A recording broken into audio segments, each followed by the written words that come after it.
Vamos lá, futuros suboficiais casensados da Marinha do Brasil, para o primeiro vídeo da sequência de Direito Penal Processual Militar. Lembrando que no vídeo anterior a gente terminou a parte de Direito Constitucional. São 13 vídeos. Se você não assistiu os 13, volta lá, tá faltando. No último vídeo, dentro do Direito Constitucional, a gente falou sobre as Forças Armadas. Regras gerais, hierarquia de disciplina, GLO, habeas corpus para punição disciplinar e serviço militar obrigatório. Encerramos o Direito Constitucional aqui, serviço militar obrigatório. Atenção, senhores, lá na prova, serviço militar obrigatório está no Direito Constitucional e não no Penal Militar. Hoje a gente começa o segundo módulo. Nesse vídeo a gente vai falar sobre a primeira etapa, o conceito de crime e o fato típico do direito penal militar e direito processual penal militar. Aqui, direito penal militar e direito processual penal militar. Aquele velho esquema aqui, daquela chamada, uma observação para o aluno, um bem-vindo, né? Isso não nos interessa muito. O que interessa é aqui o objetivo de aprendizagem, os objetivos, que é conceito de crime, de fato típico do crime e também descrever a conduta criminosa. Aquele esquema, introdução ali na íntegra, para você que não pode ler, mas pode ouvir. Então, antes de entrarmos efetivamente no estudo do direito penal militar e no direito processual penal militar, nós temos que entender o que é crime. O que isso quer dizer? Como esse fenômeno afeta o nosso cotidiano? Todos os dias, diversos veículos de comunicação nos trazem notícias de prática de crime. Uma verdade que temos que encarar é que não há sociedade sem crime. O crime é uma ação humana. Está ligado à conduta humana e, portanto, faz parte da própria sociedade. De uma forma geral, o crime é um desrespeito a alguma regra social, é uma violação a uma norma eminentemente jurídica, é um desvio de comportamento. Em que pesem as vastas possibilidades de definições de crime, aqui, para nós, será trabalhado o conceito jurídico de crime. Início da matéria: direito penal militar e direito processual penal militar. De um modo geral, a história do direito penal militar e do direito processual penal militar não difere muito. Em sua origem, do direito penal comum e do direito processual penal comum, respectivamente. Ainda que não se possa definir com exatidão o momento em que surgiu um direito voltado à atividade bélica, pode-se, em linhas gerais, afirmar ter sido em tempos remotos, acompanhando o aparecimento dos primeiros exércitos. A este se segue a criação de um órgão julgador especializado na apreciação dos crimes praticados em tempo de guerra, no sítio das operações bélicas. Então, percebemos que, na verdade, a origem da justiça militar e todo o arcabouço referente a esse ramo do direito surge em decorrência da criação do exército regularmente constituídos para a defesa e expansão de território. Além disso, pelas peculiaridades da área militar, em que pese as influências do direito penal comum e do direito processual penal militar comum, o direito penal militar e o direito processual penal militar desenvolvem-se conjuntamente, ganhando maior notoriedade com o começo da atividade beligerante, por conseguinte, exigindo a apreciação dos fatos criminosos por uma ótica diferente, resultando na origem da justiça militar. Então agora vamos ao conceito de crime. O que seria crime? Nós vamos estudar o crime praticado. Vamos analisar a conduta praticada pelo agente. Se nós formos definir crime, nós podemos ter uma série de definições, todas obviamente ligadas à ciência que está estudando esse fenômeno. Não há sociedade sem crime. O crime é uma ação humana e está ligada à conduta humana e, portanto, ele faz parte da própria sociedade. Não há um Estado que não tenha uma legislação repressiva ao crime. Podemos dizer que crime é uma violação a uma regra social, sendo desvio de um comportamento esperado. Então, aqui nós temos a primeira definição importante para questões de prova.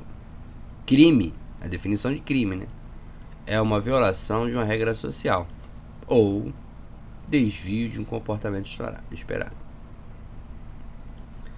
Continuando, a partir daqui. Para a psicologia, o crime terá uma definição, porque o exame que esta ciência fará de um criminoso será uma análise que levará em conta seu comportamento psíquico. Da sociologia, da antropologia, o conceito vai ser outro, porque o objeto de análise do crime para essas duas ciências levará em conta os parâmetros sociais antropológicos, e isso vai ser a forma como essas ciências vão se ocupar do crime. Para nós, a definição será outra. Para nós, por exemplo, o menor não comete crime, mas como se eu o vi atirando e matando. É verdade, ele cometeu um crime, mas sob o prisma sociológico, sob o prisma antropológico, o crime vai permitir esse tipo de análise. Porque o crime é, por excelência, uma ação humana. O estudo do direito penal é muito interessante porque ele estuda o ser humano na sua essência. Um estudo mais simples de psicologia já demonstra que, na realidade, o que fazemos desde criança é conter pulsões, porque o crime é inato à condição humana. E o que nos interessa aqui? Por que nós vamos estudar o crime, aquela ação de alguém que ofende um bem jurídico? Porque nós estamos em busca de aplicação da pena, simplesmente por isso. A prática do crime corresponderá a uma pena. Se vamos aplicar uma pena, que vai ser a resposta penal à prática do crime, nós vamos ter que analisar essa conduta. O sujeito atirou e matou. Para que ele cometa o crime e seja, portanto, passivo de pena, teremos que analisar esta conduta sobre alguns aspectos. O primeiro deles, eu vou ter que analisar o fato em si, porque o crime é um fato jurídico. Por que é um fato? Qualquer acontecimento é um fato. E esse é um fato jurídico, porque ele tem repercussão no mundo jurídico. Logo, faremos uma análise completa do fato como um todo. Faremos o que um médico faz quando vamos a um consultório, pelo menos deveria fazer. Ele começa a analisar. A cada pergunta que ele nos faz, ele vai diminuindo a possibilidade de patologias até que ele chegue a uma possibilidade de testar uma doença e vai prescrever o medicamento que é comum para aquela doença. É mais ou menos isso que faremos quando estivermos estudando uma ação sob o prisma do direito penal. Juridicamente, é possível se apontar várias definições de crime. Vejamos o que diz a Lei de Introdução ao Código Penal Brasileiro. Considera-se crime a infração penal que a lei comina pena de reclusão ou de detenção, quer isoladamente, quer alternativa ou cumulativamente com a pena de multa, contravenção, a infração penal a que a lei comina isoladamente, pena de prisão simples ou de multa, ou ambas, alternativa ou cumulativamente. Precisa decorar, gente. Aquele velho esquema, não precisa decorar. Você vem aqui, ó, fato típico. Está falando de lei, conceito de crime, fato típico. É logo no iníciozinho. Ainda não é conduta, né? Quando falar em conduta, a gente vai falar sobre imprudência, negligência e imperícia. Como se pode perceber, a nossa definição legal de crime não é muito esclarecedora. Então, coube a doutrina se preocupar em definir o conceito de crime. Trabalharemos aqui com o conceito analítico de crime, que pode ser mais facilmente visualizado pela equação abaixo. Crime é igual a fato típico mais ilícito mais culpável. Então, o crime para nós será um fato típico, ilícito e culpável. Destarte, para considerarmos um fenômeno como um crime, ele obrigatoriamente deverá se enquadrar nos 3 itens acima, que são fato típico, fato ilícito e fato culpável. Ele terá aí um crime. Então, isso aqui é questão de prova. O crime para nós será fato típico, fato ilícito e fato culpável. Ele terá que ser simultaneamente um fato típico, ilícito e culpável. Ao longo deste primeiro tópico, abordaremos de modo bastante tranquilo sobre todos esses aspectos. Fato típico. Antes de mais nada, para se falar em fato típico, há que se ter uma conduta, e essa conduta tem que produzir um resultado. Para haver crime, a lei exige que haja um dano efetivo ou pelo menos uma possibilidade real de dano a algum bem tutelado. Além disso, eu preciso ter um nexo de causalidade entre a conduta e o resultado. A ação X foi causadora, do resultado Y. Se a ação X não foi causadora do resultado Y, eu não tenho nexo causal entre ação e resultado. Então, essa ligação entre conduta e resultado nós vamos chamar de nexo de causalidade. Primeiro conceito de nexo, causalidade. Por fim, há ainda a tipicidade, que vai impor que para o fato ser considerado típico, ele deverá cumprir com todos os requisitos previstos no tipo penal. Ficou confuso? Calma, ele vai explicar nos próximos parágrafos. Vamos clarear ponto a ponto estes elementos: conduta, resultado e nexo. Nesse vídeo a gente vai falar só sobre conduta. No próximo, resultado. E no último, nexo de causalidade e tipicidade. Conduta. Vamos começar estudando a conduta, que é o primeiro elemento do fato típico. Aliás, é o elemento fundamental da teoria do crime. Então, qual o elemento fundamental da teoria do crime? A conduta. É o elemento. Mas antes de entrar na análise da conduta, eu vou dizer a vocês que essa conduta pode ser por ação, conduta comissiva, ou por omissão, conduta omissiva. Então, temos mais 2 definições de conduta, Ele se separa em conduta omissiva e conduta comissiva. Omissiva é por omissão e comissiva é por ação. Normalmente falaremos em crime por ação, que é o comportamento humano voluntário, finalisticamente dirigido a um fim. Uma ação que viola alguma regra penal. Mas seria possível cometer um crime fazendo absolutamente nada? Se eu estou parado, nada fiz. Como eu vou responder a um crime? Aí ele vai dar um exemplo. Vejamos. Imagine que você foi à praia de Ipanema na licença de pagamento, em uma bela sexta-feira de março, com aquele típico calor escaldante do verão da cidade maravilhosa. E ao entrar na água, você se depara com uma criança que está se afogando bem na sua frente. E o que você faz? Absolutamente nada. Você simplesmente cruza os braços. Mas onde está o seu dever de solidariedade? Vamos ler o que diz o artigo 185 do Código Penal. Omissão de socorro.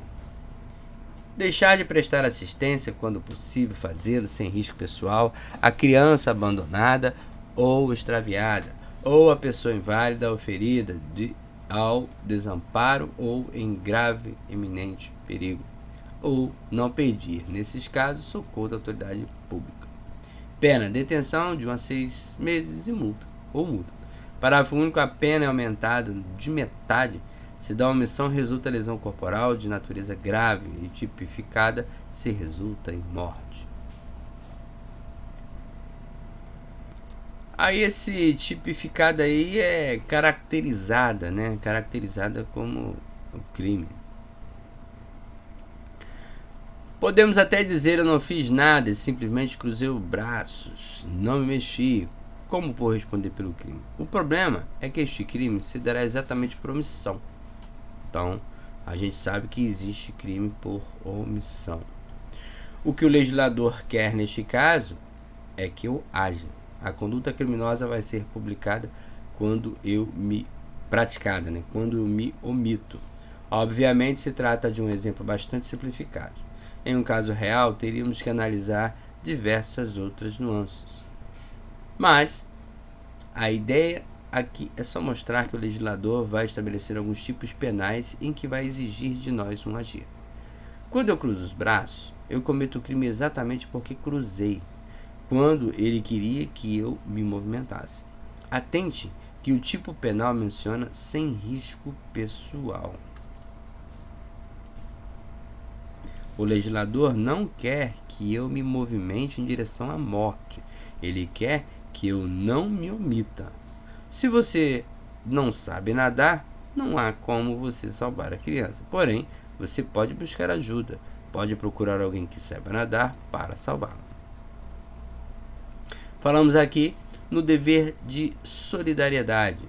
O que se pune aqui é a falta de solidariedade. Então, ele destaca pessoas que possuam alguma fragilidade social, como o idoso, o desamparado, o inválido, a criança abandonada. Essas pessoas que serão mais vulneráveis à defesa pessoal e quer que a sociedade, por solidariedade, preste auxílios a elas. Se não pudermos fazê-lo, que ao menos comuniquemos a alguma autoridade competente para que o faça. O que eu tenho aqui? Um tipo de crime omissivo. Assim, a conduta criminosa pode ser uma ação, conduta comissiva ou uma conduta omissiva, uma omissão. A conduta, tem conduta por meio da ação e da omissão. A ação é comissiva, por omissão é omissiva. Notemos que ambas violam os preceitos legais de modos distintos. No crime comissivo, há uma violação de uma proibição, enquanto o omissivo há um descumprimento de uma ordem legal de agir. Então, já falamos que a conduta criminosa pode ser comissiva ou omissiva. Porém, esta conduta criminosa também pode ser dolosa ou culposa. Mais um destrinchamento aí do crime, da conduta dentro do crime. E o dolo se constitui como elemento subjetivo da conduta. O agente, quando ele pratica um crime, na verdade, ele dirige a sua conduta, a sua energia a um resultado, ou seja, é uma energia canalizada para uma finalidade específica. Portanto, ela está dirigida finalisticamente ao resultado. O dolo é natural. O dolo é um querer. Eu quero fazer algo, eu vou lá e faço. O dolo em si não é algo normativo, tampouco é uma criação do direito. Por exemplo, estou com sede, vou à geladeira, pego uma garrafa, encho o copo d'água e bebo. Eu dirigi finalisticamente a minha ação, a fim de beber aquela água e saciar a minha sede. Portanto, eu tive dolo ao tomar aquele copo de água. Entretanto, a ideia de dolo é muito importante ao direito. Em diversos momentos, o direito terá que se utilizar desta noção para solucionar variados casos, e isso não apenas no direito penal, mas em diversos ramos do direito. O agente, quando dirige intencionalmente sua conduta em direção a um resultado, isso me basta. Se ele tem a consciência de que aquilo é ilícito ou não, não vai fazer diferença nenhuma para que o dolo seja caracterizado. E no direito penal, o preceito é que os crimes sejam cometidos de forma dolosa. A regra é que os crimes tenham como elemento subjetivo o dolo. Claro que nem sempre será assim. Toda boa regra tem sua exceção, principalmente quando estamos falando de direito. Excepcionalmente, teremos o cometimento de crimes na modalidade culposa. Porém, a exceção tem que estar expressa, isto é, sempre que o crime admitir a modalidade culposa, o legislador vai ter que dizer expressamente que o crime admite a modalidade culposa. Exemplo: homicídio culposo, incêndio culposo. Aí está no artigo 121 e o artigo 250. O legislador ainda vai diferenciar dois tipos de dolo. Tanto o artigo 18 como o artigo 33 do Código Penal Militar dirão a mesma coisa. Diz-se o crime doloso quando a gente quis o resultado ou assumiu o risco de produzi-lo. Foi querendo, doloso é querendo, culposo é quando é sem querer. Assim, teremos o dolo direto, quando a gente quis o resultado do dolo eventual, e o dolo eventual, quando a gente assume o risco de produzir aquele resultado. Então temos mais uma divisão, tá? Dentro do dolo, a gente tem o dolo direto, quando ele quis aquele resultado, e o dolo eventual, que é quando ele assume o risco. Ele faz sabendo que pode dar ruim, mas ele fez. Então, é o dolo eventual. Neste, embora o sujeito não queira diretamente o resultado, ele assume o risco de produzi-lo. É o tradicional caguei. Ah, vai agarrar isso. Ah, caguei, vai lá, caguei. Ou seja, assumiu o risco do dolo. Ele se coloca em uma posição que o resultado pode acontecer. Um exemplo interessante que temos disso são os pegas e os rachas, forma de corrida clandestina praticada em áreas urbanas, rurais ou rodovias com automóveis ou motocicletas. Antigamente, se entendia que uma morte ou uma lesão corporal ocorrida em decorrência de um acidente em uma corrida desse tipo ensejava o referido crime na modalidade culposa. Hoje, o entendimento sobre estas corridas já mudou e a jurisprudência majoritária considera como sendo dolo eventual. E aquele que ele sabia que podia agarrar, mas fez. Aquele que, vai agarrar não, caguei, vai agarrar não. É dolo eventual. Pois, ao pegar o seu veículo automotor e imprimir uma velocidade excessiva, principalmente em trechos urbanos, automaticamente você estaria assumindo o risco de causar um acidente e, consequentemente, uma lesão corporal ou até mesmo a morte de terceiros. Agora que já falamos sobre o dolo, vamos nos debruçar sobre a culpa. Nosso intuito, nosso último assunto do vídeo de hoje. A culpa trabalha com a inobservância das regras de cuidado. O sujeito vai responder pelo crime culposamente porque ele não observou alguma regra de cuidado exigida pela sociedade. Na realidade, no crime culposo, o agente dirige finalisticamente a conduta em direção a um resultado lícito e, por conta da inobservância de uma regra de cuidado, ele vai acabar entrando na ilicitude. Ou seja, ele fez, mas fez sem querer, a intenção dele não era essa. Acabou acontecendo, mas a intenção inicial não era essa. Então isso é culposo, ele está sendo culpado porque ele não tinha essa intenção. Agora doloso não, doloso ele ou estava querendo resultado ou sabia que poderia dar merda e cagou. Não existe a intenção de se cometer qualquer ilícito, mas ao não se ter o devido cuidado, o agente acaba incorrendo em alguma prática criminosa. Esse é o culposo. Normalmente, ninguém sai de casa pela manhã e pensa: hoje eu vou atropelar e matar a primeira pessoa que aparecer na minha frente. Mas ele está arriscando a voltar para casa com o infortúnio de ter, por um descuido, um homicídio culposo ou uma lesão culposa. Ninguém está livre disso. A culpa é algo bastante comum em acidentes de trânsito, que geram normalmente lesões corporais culposas ou homicídio culposo, porque no fundo são inobservâncias de regras de cuidado. Provavelmente o motorista não queria sofrer um acidente e lesionar um terceiro, mas ele estava dirigindo com o pneu careca e, ao tentar frear em um cruzamento, o carro simplesmente não parou a tempo, ocasionando um acidente e consequentemente lesionando ou matando um terceiro. Logo, é a inobservância de uma regra de cuidado que vai levar à prática do crime culposo. Então, teremos que ter uma conduta. Além disso, o resultado não pode ser previsível.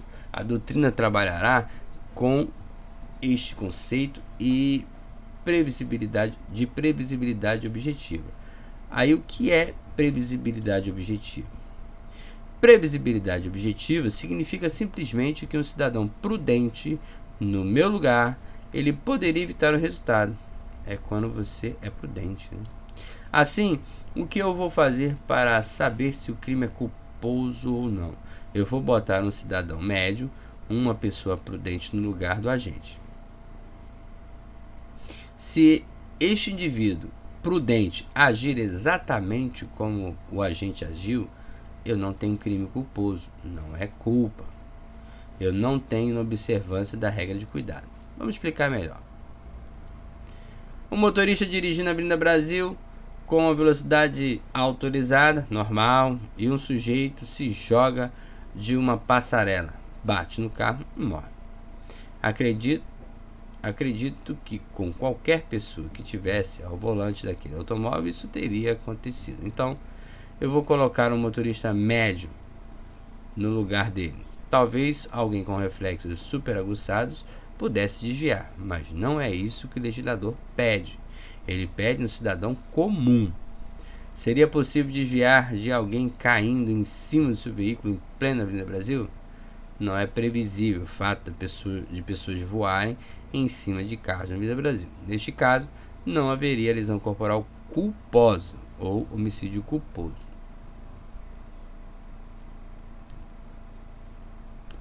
Nesse caso que ele fala, é no caso de você prever que as pessoas caírem. Aqui, ó.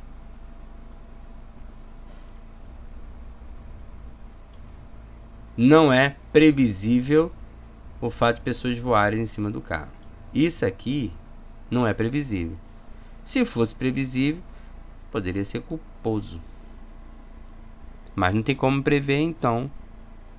Não, correção. Seria doloso, mas não tem como prever, então é culposo. Se pudesse ser previsto, não haveria lesão corporal culposa. O Código Penal, em seu artigo 18, traz 3 modalidades de crimes culposos, por imprudência, negligência e imperícia. Então aqui a gente tem que levar para o coração o seguinte: imprudência, negligência e imperícia, eles estão dentro do escopo dos culposos, aquele que não tem a intenção. Aqui cabe essas 3 palavras aqui, elas fazem toda a diferença dentro de um inquérito, tá?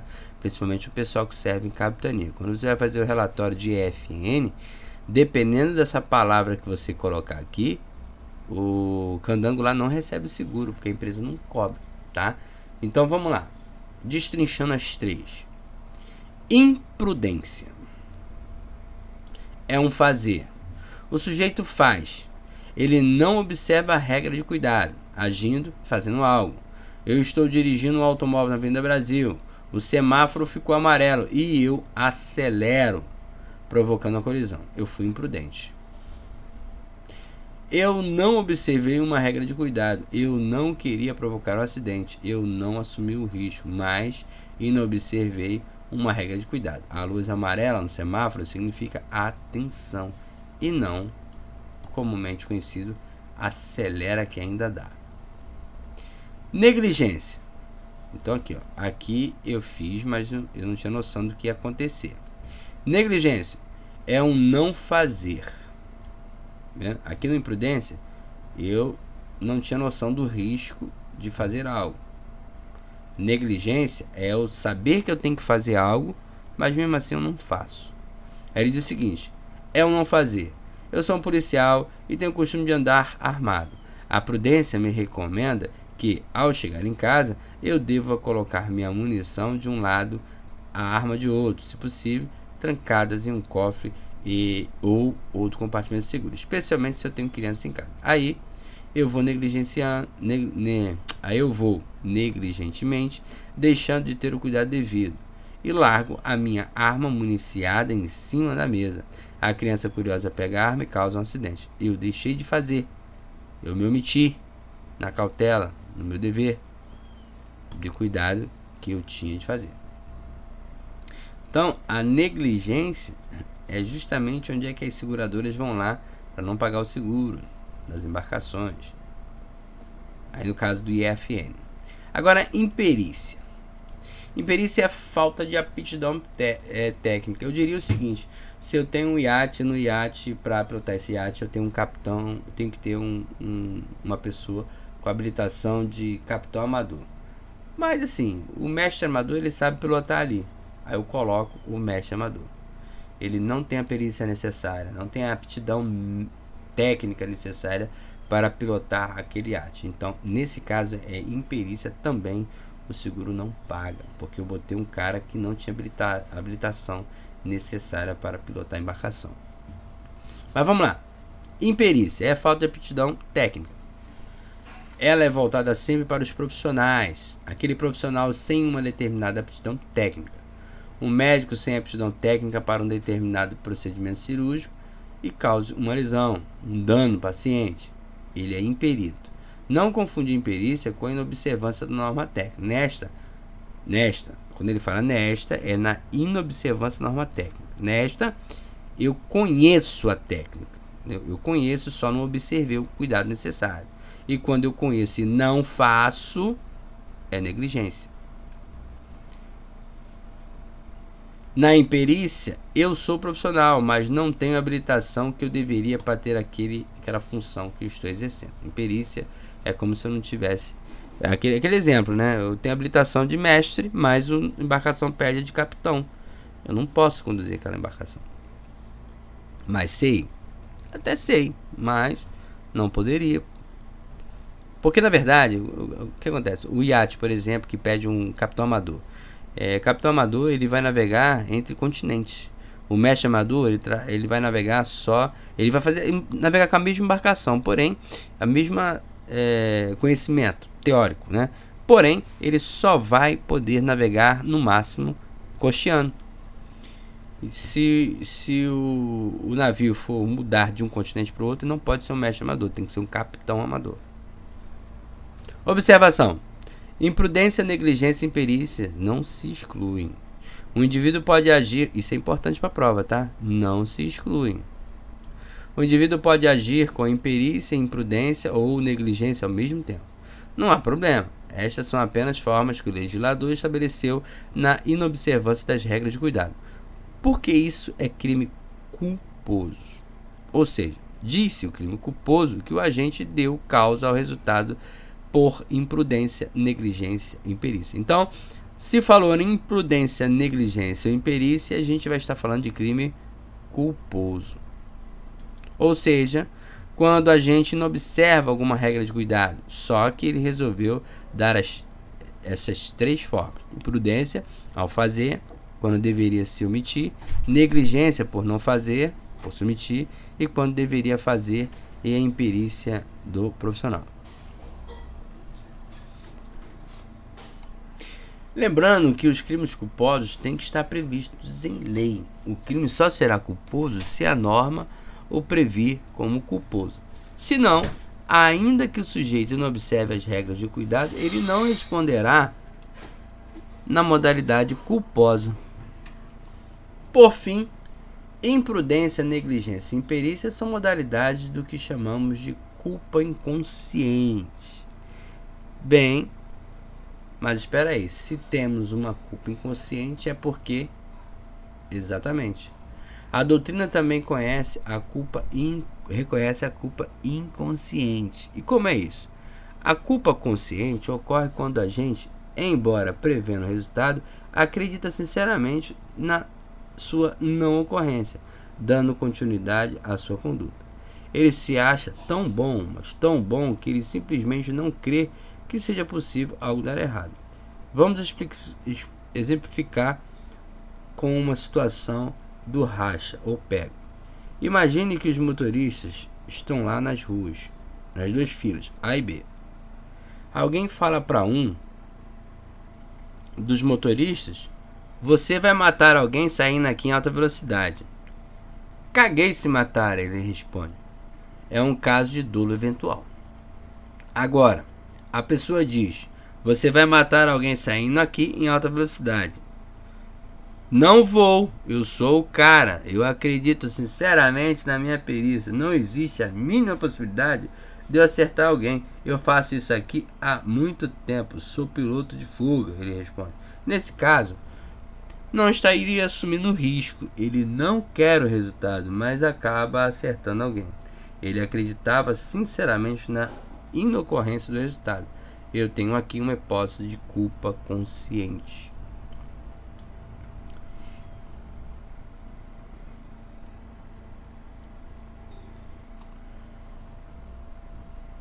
Vejamos que é uma linha bem tênue que separa a culpa consciente do dolo eventual. E qual a diferença entre elas? Diferença entre culpa consciente e dolo eventual. Os limites fronteiriços entre o dolo eventual e a culpa consciente constituem um dos problemas mais tormentosos da teoria de delito. Há entre ambos um traço comum, a previsão do resultado proibido. Mas, enquanto no dolo eventual o agente anui o advento desse resultado, assumindo o risco e produzindo, em vez de renunciar à ação, na culpa consciente, ao contrário, ele repele a hipótese de superveniência do resultado e, na presença convicta de que este não ocorrerá, avalia mal e age.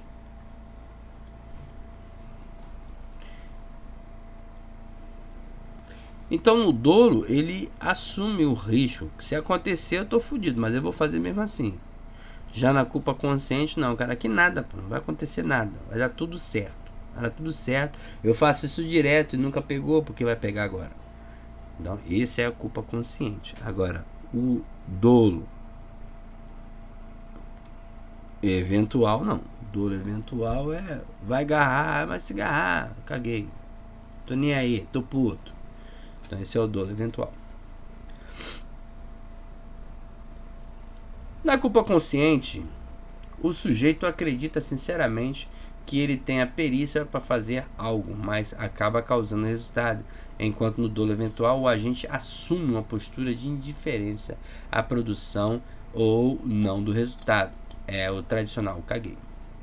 Como já dissemos, antigamente, acidentes decorrentes desses pegas ou rachas resultavam em homicídios ou lesões corporais culposas. Atualmente, a jurisprudência vem tratando isso como dolo eventual. Ela está esvaziando a tal da culpa consciente neste caso.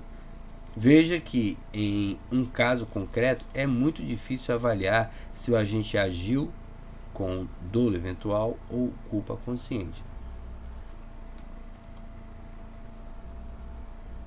E aí a gente encerra aqui o primeiro vídeo de direito penal militar e processual penal militar. Casenso, só aqui no Megamente. Até o próximo vídeo. Tamo junto. Não desliga não, clica no play e já assiste o próximo.